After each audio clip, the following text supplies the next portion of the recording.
Assalamualaikum warahmatullahi wabarakatuh. Perkenalkan, nama saya Muhammad Fadila Irsyad dari kelas 5E, kelompok 6. Di sini saya akan menjelaskan tentang tentang dua unit pendidikan sosial dan budaya. Yang pertama yaitu manusia sebagai makhluk individu dan sosial. Unit yang kedua yaitu pendidikan sebagai proses pembudayaan. Saya akan membahas yang pertama dulu, yaitu manusia sebagai makhluk individu dan sosial. Manusia secara fisik hampir sama dengan makhluk hidup lainnya. Sama-sama memiliki unsur-unsur yang mendukung untuk hidup.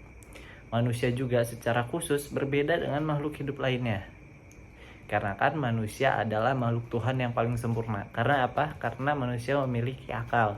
Dengan akalnya, manusia bisa menyebut atau mengkategorikan sesuatu. Dengan akal juga, akhirnya manusia memiliki kemampuan berpikir. Jadi, fungsi akal adalah berpikir. Nah, kebutuhan manusia secara umum itu ada dua, yaitu kebutuhan kebendaan atau jasmani atau biologis. Yang kedua, ada kebutuhan rohani atau mental atau psikologi. Menurut Abraham Maslow sendiri, ada 5 kebutuhan manusia. Kebutuhan yang pertama yaitu kebutuhan fisiologis atau primer atau mendasar. Contohnya seperti makan, minum, pakaian, kebutuhan seksual, dan lain-lain. Yang kedua yaitu kebutuhan rasa aman dan perlindungan. Contohnya bebas dari rasa takut, terlindung dari bahaya dan ancaman penyakit, bahkan perang dan lain-lain. Yang ketiga yaitu ada kebutuhan sosial, yakni dicintai, diperhitungkan secara pribadi, diakui sebagai anggota masyarakat. Yang keempat, ada kebutuhan akan penghargaan, yakni dihargai kemampuannya, jabatan, mempunyai kedudukan, dan lain-lain. Yang kelima, ada kebutuhan akan aktualisasi diri. Contohnya itu seperti mengekspresikan diri, memaksimalkan potensi diri, kreativitas, dan lain-lain. Selanjutnya ada manusia sebagai makhluk individu. Bahasa individu sendiri berasal dari bahasa Latin yang diambil dari kata individuum yang artinya tak terbagi. Manusia lahir merupakan sebagai makhluk individual yang bermakna tidak terbagi atau terpisah antara jiwa dan raga. Dalam perkembangannya, manusia sebagai makhluk individu tidak hanya bermakna kesatuan jiwa dan raga, tetapi akan menjadi yang khas dengan corak kepribadiannya. Artinya, kepribadian seorang individu pasti akan berbeda dengan kepribadian individu lainnya, walaupun mereka kembar. Sebagai individu, manusia mengalami pertumbuhan secara fisik dan perkembangan secara mental atau psikologis. Ada 3 pandangan mengenai pertumbuhan dan perkembangan tersebut. Yang pertama, ada pandangan nativistik yang menyatakan pertumbuhan ditentukan atas dasar faktor individu sendiri, termasuk kemiripan dengan orang tua, bakat, dan potensi.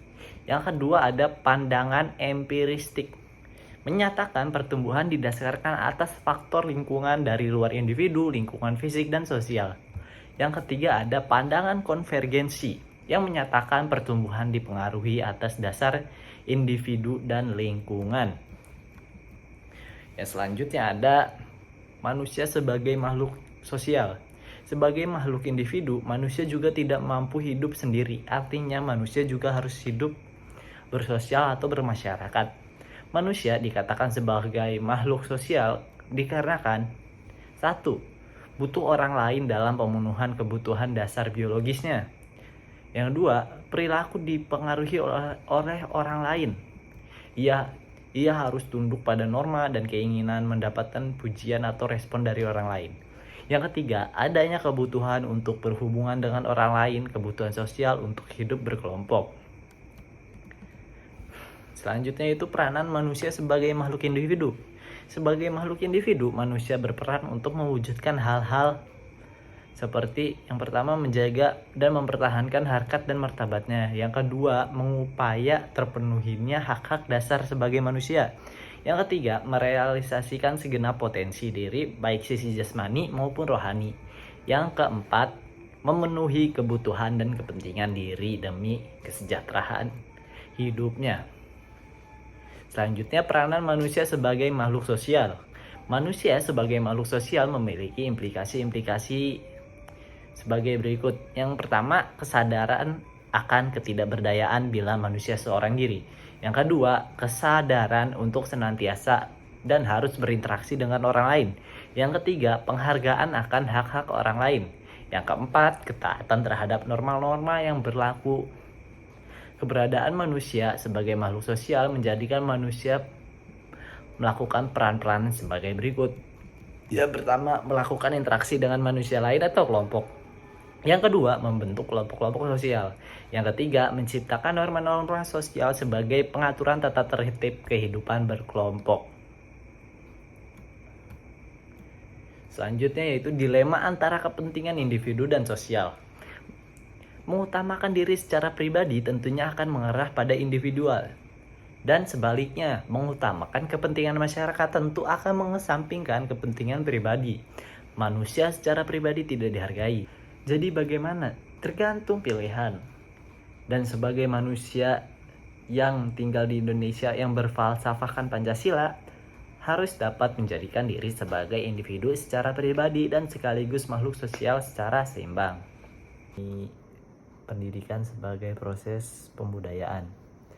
Pendidikan sendiri dapat diartikan sebagai suatu proses belajar mengajar yang membiasakan para warga atau masyarakat sedini mungkin untuk mengenali, memahami, menyadari, menguasai, menghayati, dan mengamalkan semua nilai yang disepakati sebagai nilai yang terpuji dan dikehendaki, serta berguna bagi kehidupan dan perkembangan diri pribadi, masyarakat, bangsa, dan negara. Sedangkan kebudayaan sendiri berasal dari bahasa Sanskerta, yaitu budaya, yang merupakan bentuk jamak dari budi. Budi atau akal diartikan sebagai hal-hal yang berkaitan dengan budi dan akal. Oleh karena itu, dapat pula dikatakan bahwa pendidikan merupakan proses pembudayaan untuk menjadikan manusia menjadi lebih baik dan bermakna. Sementara itu, manusia akan menghasilkan kebudayaan yang baik jika ditopang oleh pendidikan yang luas.